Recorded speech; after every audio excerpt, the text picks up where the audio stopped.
Hello students, our next topic is slide wire bridge और metre bridge. देखिए बेटा, अभी हम देखेंगे कि स्लाइड वायर ब्रिज या मीटर ब्रिज होता क्या है। तो देखिए, हमने सबसे पहले यहाँ लिखा है it is practical form of Wheatstone bridge. ये व्हीटस्टोन ब्रिज की प्रैक्टिकल फॉर्म है। प्रैक्टिकल फॉर्म का मतलब है कि एक ऐसी डिवाइस है जिसका यूज हम अननोन रेजिस्टेंस निकालने के लिए, दो अननोन रेजिस्टेंसेस को मेजर करने के लिए या टेम्परेचर मेजर करने के लिए इसका यूज करते हैं। अब बात आती है कि ये जो डिवाइस है ये किस प्रिंसिपल पर बेस्ड है। तो हमने लिखा है यहाँ पर it works on the principle of balancing condition of Wheatstone bridge. कहता है कि व्हीटस्टोन ब्रिज की बैलेंसिंग कंडीशन पर डिपेंड करता है। ठीक है, ये जो डिवाइस है या ये जो मीटर ब्रिज है ये व्हीटस्टोन ब्रिज की बैलेंसिंग कंडीशन पर काम करता है। ठीक है, अब बात आती है कि सर इसकी कंस्ट्रक्शन कैसी है, किस प्रकार का बना हुआ है। तो देखिए, हमने लिखा है यहाँ पर it consist of A wooden board. कहता है कि वुडन बोर्ड का बना होता है। कहता है जो मीटर ब्रिज होता है ये वुडन बोर्ड, एक लकड़ी का फट्टा होता है इस टाइप का। ठीक है, उस पर बना होता है विच ए मीटर स्केल इज फिक्स्ड, जिसके ऊपर एक मीटर स्केल लगा होता है। मीटर स्केल समझते हो गया, आई थिंक आपका जो ज्योमेट्री बॉक्स में फुटा होता है वो छोटा होता है, उसी प्रकार का एक बड़ा लकड़ी का बना होता है आमतौर पर ये। And parallel to metre scale a wire of uniform area of cross section and length 100 centimetre is stretched on it. कहता है कि और इस मीटर स्केल के पैरेलल एक 100 सेंटीमीटर की या सिंपली एक ये 1 मीटर की एक वायर जुड़ी होती है इन पॉइंट ए और बी के बीच में। पॉइंट ए और बी के बीच में ये पूरी ए से बी तक की जो ये वायर आपको दिख रही है यहाँ पर, ठीक है, इसकी लेंथ कितनी है 100 सेंटीमीटर या सिंपली हम क्या कह सकते हैं 1 मीटर। नॉर्मली जब आप मीटर ब्रिज देखेंगे तो उस लकड़ी के फट्टे पर एक मीटर स्केल लगा होता है, उस मीटर स्केल के ऊपर से ये वायर स्ट्रेच होता है। इसको आप पैरेलल कहिए चाहे उसके ऊपर से कहिए। ठीक है, the two ends of wire are connected to 2 thick copper strips. कहता है कि बेटा उस वायर के जो 2 एंड्स हैं, ये एंड ए और ये एंड बी, 2 मोटी कॉपर स्ट्रिप से जुड़े होते हैं। थिक कॉपर स्ट्रिप इसलिए लिया जाता है बेटा क्योंकि ये जो वायर है हमने यहाँ पर ली है ये कॉन्स्टेंटाइन की या मैग्नीम की बनी हुई है। ठीक है, इसका हाई रेजिस्टेंस होता है, यानी कि इस वायर की रेजिस्टिविटी बहुत ज्यादा हाई होती है, इसलिए हम नॉर्मली कॉन्स्टेंटाइन का मैग्नीम का यूज यहाँ पर करते हैं। और कॉपर स्ट्रिप्स को थिक लेने का कारण ये है कि अगर इनको हम थिन ले लेंगे, पतली ले लेंगे, तो इनका रेजिस्टेंस इस वायर के रेजिस्टेंस के साथ एड अप हो जाएगा। लेकिन अगर ये मोटी होंगी तो इनका रेजिस्टेंस कम होगा या नेग्लिजिबल होगा। इसलिए हम क्या करते हैं, यहाँ पर जो कॉपर स्ट्रिप्स हमने ली है ये थिक लेते हैं, मोटी लेते हैं। मैंने यहाँ पर थोड़ा सा मार्कर से दिखाया भी है, ये वो कॉपर स्ट्रिप है जो थिक है। ठीक है, और ये ए से बी के बीच में क्या है वायर, जिसकी लेंथ कितनी है 100 सेंटीमीटर या 1 मीटर। ओके, कहता है कि in between these 2 copper strips a third strip is placed to provide 2 gaps. कहता है कि इन 2 कॉपर स्ट्रिप्स के बीच में भी एक और स्ट्रिप लगी होती है। ठीक है, ये हमारी जो थर्ड स्ट्रिप है, इसको इस पॉइंट को क्या नाम दे दिया,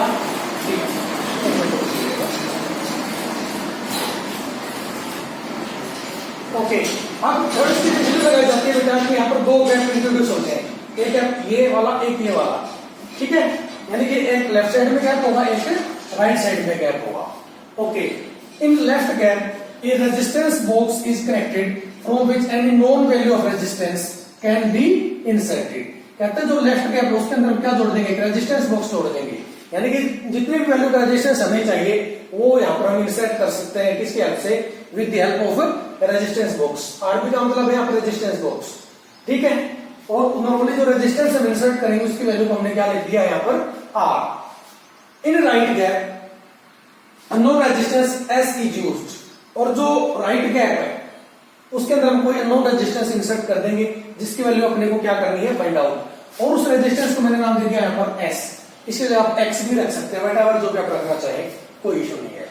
okay, a cell is connected across the metre bridge wire through a key. और कहता है कि जो मीटर ब्रिज वायर है इसके अक्रॉस क्या करेंगे, हम एक सेल जोड़ देंगे, एक सेल जोड़ देंगे जिसका ईएमएफ कितना है, और ये जो सेल है ये किसके हेल्प से जुड़ी हुई है, किसी भी टैपिंग की हेल्प से। ठीक है, the central strip is connected to galvanometer and galvanometer is further connected to jockey. कहता है कि बेटा अब जो सेंट्रल स्ट्रिप है, यानी कि जो बीच वाली स्ट्रिप है, जो थर्ड स्ट्रिप हमने इंसर्ट की थी, वो एक वायर की हेल्प से किससे जुड़ी है, गैल्वेनोमीटर से, और गैल्वेनोमीटर किससे जुड़ा है, फर्दर एक पॉइंटर से, जिसको कि हम जॉकी कहते हैं। ठीक है, which can be slided on metre bridge wire. कहता है कि जो कि इस मीटर ब्रिज वायर पर उस पॉइंटर को जो कि इस प्रकार से स्लाइड कर सकते हैं। इसी वजह से इस इंस्ट्रूमेंट को स्लाइड वायर ब्रिज, क्योंकि जो कि क्या करेंगे, हम इसके ऊपर स्लाइड करेंगे, इसलिए इस इंस्ट्रूमेंट को हम स्लाइड वायर ब्रिज कहते हैं। और मीटर ब्रिज क्यों कहा जाता है इसको, क्योंकि इसके अंदर जो वायर हमने ली है उससे लेंथ कितनी है 1 मीटर या 100 सेंटीमीटर, इसलिए इसको हम मीटर ब्रिज या स्लाइड वायर ब्रिज कहते हैं। अब आप देखेंगे बेटा ये जो डायग्राम है ना एग्जैक्टली मीटर ब्रिज के जैसा बन गया है। ठीक है, किसके जैसा बन गया है, मीटर ब्रिज का। अगर मैं आपको बना के दिखाऊं इसको तो देखिए कुछ इस प्रकार से हम क्या करेंगे, पॉइंट्स को यहाँ पर नोट कर देंगे। पहले थोड़ा सा मैं इसको कर लेता हूं, इसको नोट कर लीजिएगा। अब यहां पर मैं क्या करता हूं, उसके डायग्राम बनाता हूं, इसको कंपेयर करके दिखाता हूं मीटर ब्रिज के साथ। अगर आप इसको कंपेयर करोगे तो देखिएगा कैसा बन जाता है।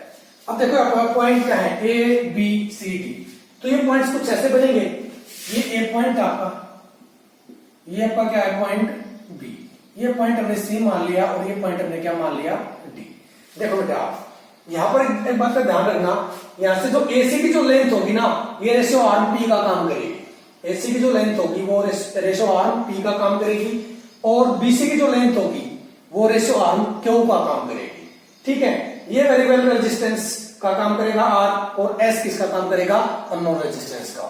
ठीक है, तो मैं अगर यहाँ रेजिस्टेंस को ऐड करता हूं क्योंकि ये वायर है जिसका रेजिस्टेंस बहुत ज्यादा हाई है, यानी कि जो एसी की लेंथ है ये अपने को रेजिस्टेंस की वैल्यू देगी और बीसी की लेंथ भी एक रेजिस्टेंस की वैल्यू देगी। तो यहां पर मैं क्या कर देता हूं, एसी के बीच में कोई रेजिस्टेंस जुड़ा हुआ है।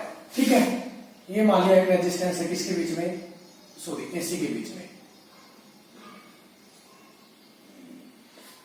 फिर सीबी के बीच में एक रेजिस्टेंस है,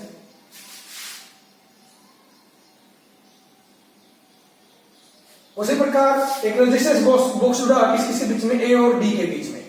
किसके बीच में, ए और डी के बीच में। इसको मैं लिख देता हूं रेजिस्टेंस बॉक्स। रेजिस्टेंस ही है एक प्रकार का ये, लेकिन सिंपली मैंने इसको क्या लिख दिया, रेजिस्टेंस बॉक्स। और इसी प्रकार बी और डी के बीच में भी एक अननोन रेजिस्टेंस जुड़ा हुआ है। ठीक है, तो हम ये बताते थे कि ये वाला जो रेजिस्टेंस होगा ये कैसा रेजिस्टेंस होता था अपना, अननोन रेजिस्टेंस। ठीक है, ये क्या था अपना P, ये Q, ये R और ये S के लिए या X के लिए। ओके, अब देखो पॉइंट C और D के बीच में एक गैल्वेनोमीटर जुड़ा हुआ है और एक की जुड़ी हुई। ठीक है, गैल्वेनोमीटर और एक की। ठीक है बेटा, अब A और B पॉइंट के बीच में क्या जुड़ा है, यहां पर A और B पॉइंट के बीच में एक सेल और एक की। तो क्या आपका विस्टोन ब्रिज ऐसा ही होता था, बिल्कुल। ठीक है बेटा, तो ये क्या बन गया, व्हीटस्टोन ब्रिज। तो ये जो डायग्राम है हूबहू किसके इक्वल है, व्हीटस्टोन ब्रिज के इक्वल है। ठीक है, इसलिए इसकी हेल्प से हम क्या निकालेंगे, रेजिस्टेंस। यहाँ पे छोटी सी बात और बताता हूं, आगे हम आपको वैसे लिखेंगे भी उसको कि एसी के बीच की लेंथ को अगर मैं क्या मान लेता हूं, ए से सी की लेंथ को एल, तो सी से बी की लेंथ कितनी होगी, टोटली लेंथ कितनी है 100 सेंटीमीटर। अगर ए और सी के बीच की लेंथ एल है तो सी और बी के बीच की लेंथ क्या होगी, 100 माइनस एल। तो ये क्या हो जाएगी, 100 माइनस एल। तो यहां पर P की वैल्यू किसके इक्वल होगी, L के इक्वल, और Q की वैल्यू किसके इक्वल होगी, 100 माइनस L के इक्वल। ठीक है बेटा, तो अभी ये क्या था इसकी व्हीटस्टोन ब्रिज की, सॉरी मीटर ब्रिज या स्लाइड वायर ब्रिज की कंस्ट्रक्शन। इसको अपनी नोटबुक के अंदर नोट कर लीजिएगा। ठीक है बेटा, अभी तक मैंने पढ़ा इसकी कंस्ट्रक्शन के बारे में कि स्लाइड वायर ब्रिज या मीटर ब्रिज किस प्रकार का बना हुआ होता है और किस प्रिंसिपल पर बेस्ड होता है। अब हम आगे काम कर रहे हैं कि इसकी वर्किंग यानी कि वर्क कैसे करता है। तो देखिए हमने लिखा है यहाँ पर जो कि slided on metre bridge wire up to when deflection of the become 0। देखिए बेटा, हम क्या करेंगे उसके बाद रेजिस्टेंस बॉक्स के अंदर रेजिस्टेंस की कुछ वैल्यू हम फिक्स करेंगे। ठीक है, और उसके बाद हम क्या करेंगे, इस जॉयस्टिक को या जोकी को या पॉइंटर को व्हाटएवर जो आप कहना चाहिए, इसको वायर के ऊपर ऐसे स्लाइड करेंगे और इसको उस पॉइंट तक स्लाइड करते रहेंगे जहां तक गैल्वेनोमीटर की वैल्यू क्या ना हो जाए, 0 ना हो जाए। ओके, आगे देखिए, the point on the wire for which deflection of galvanometer is 0 is called null point. और कहता है कि बेटा वो पॉइंट जहां पर गैल्वेनोमीटर की वैल्यू क्या हो जाती है, 0 हो जाती है। ठीक है, तो उस पॉइंट को हम क्या कहेंगे, null point. And its distance from end A of wire is called vanishing length. और कहता है कि इसकी जो डिस्टेंस है ए पॉइंट से, ठीक है। उस नल पॉइंट की इस ए पॉइंट से जो दूरी है या डिस्टेंस है उसको हम कहेंगे बैलेंसिंग लेंथ। क्या कहेंगे उसको हम? Balancing length. और किसे रिप्रेजेंट करेंगे? एल से, ठीक है। Length balancing length is L, कहता है मान लीजिए बैलेंसिंग लेंथ कितनी एल, यानी कि देखिए मान लीजिए सी पॉइंट के ऊपर वो आगे बैलेंस हो जाता है, यानी कि कहने का मतलब है कि एलिमेंट की डिफ्लेक्शन जीरो हो जाती है, यानी कि सिंपली ये भी कह सकते हो कि ये सी पॉइंट उसका नल पॉइंट है, ठीक है। तो इस एसी की जो लेंथ है वो मान लें अभी कितनी है? L. Then if resistance of portion A B of wire is P, तो कहता है कि जो सॉरी एसी की इधर, ठीक है बेटा। अब जो एसी लेंथ है इस वायर का रेजिस्टेंस हमने क्या मान लिया? अगर क्या है एसी लेंथ का जो वायर है इसका रेजिस्टेंस कितना है? पी। तो इसका मतलब क्या हुआ? पी किस पे डायरेक्टली प्रोपोर्शनल होगा? एल के ऊपर, क्योंकि एसी की लेंथ कितनी है यहाँ पर? L. Okay. End of CB is Q, और जो सीबी लेंथ है इसका रेजिस्टेंस कितना मान लिया हमने? क्यों? देखिए एसी लेंथ का रेजिस्टेंस हमने पी माना, एसी और एसी की लेंथ किसके इक्वल है? एल के इक्वल। तो यानी कि जो पी रेजिस्टेंस होगा ना अपना रेशियो आर पी होगा वो किसका डायरेक्टली प्रोपोर्शनल होगा? एल का। इसी प्रकार जो सीबी लेंथ है इस पोर्शन को हम क्या कहेंगे? क्यों? सिंपली ये भी कह सकते हैं कि जो सीबी लेंथ की जो वायर है उसका रेजिस्टेंस कितना है यहाँ पर? क्यों? ठीक है बेटा। फिर से बोल रहा हूं एक बार, सीबी लेंथ का जो वायर है इसका रेजिस्टेंस कितना है? क्यों? और इसकी लेंथ कितनी है? सी से बी पॉइंट की जो लेंथ कितनी है? 100 माइनस एल, क्योंकि टोटल क्या थी? ए से बी तक 100, तो एसी की लेंथ अगर हमने एल मान ली तो सी से बी कितनी बचेगी? 100 माइनस एल। तो क्या कहेंगे इधर से? And Q is equal to में या Q is proportional to 100 minus L, ठीक है। तो जो पी रेजिस्टेंस पी है किस पर डिपेंड करेगा? एल पे, और क्यू किस पे डिपेंड करेगा? 100 माइनस एल पे, ठीक है बेटा। अगर इन दोनों का हम रेशियो ले लें, taking ratio of both, taking ratio of both, जब दोनों का रेशियो ले लेंगे तो क्या बन जाएगा? P upon Q is equal to में L अपॉन में 100 माइनस एल। जब P का और Q का रेशियो ले लेंगे तो क्या बनेगा? P upon Q is equal to में L अपॉन 100 माइनस एल। और जो बैलेंसिंग कंडीशन क्या होती है? देयरफॉर बैलेंसिंग कंडीशन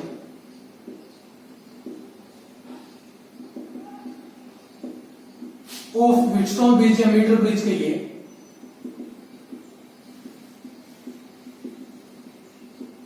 क्या होती है? P upon Q is equal to में R अपॉन एस। P और Q का रेशियो किसके रेशियो इक्वल होना चाहिए? R और S के रेशियो इक्वल होना चाहिए। अब देखो बेटा P अपॉन Q की वैल्यू क्या आई है? L upon 100 minus L. उस वैल्यू को उठाकर हम यहां रख देंगे तो क्या आ जाएगा? यहां से L अपॉन में 100 minus L is equal to में R अपॉन एस। अपने को तो क्या चाहिए? एल नोट रेजिस्टेंस की वैल्यू निकालनी है, तो इधर लिख देता हूं मैं इसको फिर से। P upon Q sorry P upon Q की क्या लिख देंगे इधर? L अपॉन में 100 minus L is equal to में R अपॉन में S। अपने को तो S की वैल्यू चाहिए ना, ठीक है। तो क्या हम इसको ऐसे लिख सकते हैं? हम क्या करेंगे? इस S को इधर ले आएंगे और बाकी को इधर ले जाएंगे, तो क्या हो जाएगा? S इज इक्वल टू में R अपॉन में L अपॉन 100 माइनस एल, ठीक है। आर के बटे में है, आर के डिवाइड में है, इसको जब उल्टा करते हैं क्या आ जाएगा? S इज इक्वल टू में R into 100 minus L upon में एल। इस फॉर्मूले के हेल्प से हम क्या करेंगे बेटा? आर की और एल की वैल्यू अगर हम यहाँ पर पुट कर देते हैं तो हमारे पास किसकी वैल्यू आ जाएगी? अननोन रेजिस्टेंस की वैल्यू आ जाएगी, यानी कि उस एस की वैल्यू आ जाएगी जो कि हमें फाइंड आउट करना था, ठीक है। तो हमारी पहली एप्लीकेशन थी। पहली एप्लीकेशन क्या थी कि मीटर ब्रिज के हेल्प से हम क्या निकाल सकते हैं? Unknown resistance. वर्किंग तो सब में लगभग सेम रहेगी, ठीक है। हर एक केस में चाहे आप दो अननोन रेजिस्टेंस को कंपेयर कर रहे हो, टेम्परेचर को मेजर कर रहे हो, बैलेंसिंग लेंथ तो आपको निकालनी ही पड़ेगी, ठीक है। लेकिन अगर आपको क्या निकालना है? यहाँ पर अननोन रेजिस्टेंस निकालना है तो क्या करना होगा? वो सब चीज हमने यहाँ पर बताई, ठीक है। तो ये क्या थे हमारी फर्स्ट एप्लीकेशन, ठीक है बेटा। इसको नोट कर ले अपने नोटबुक के अंदर।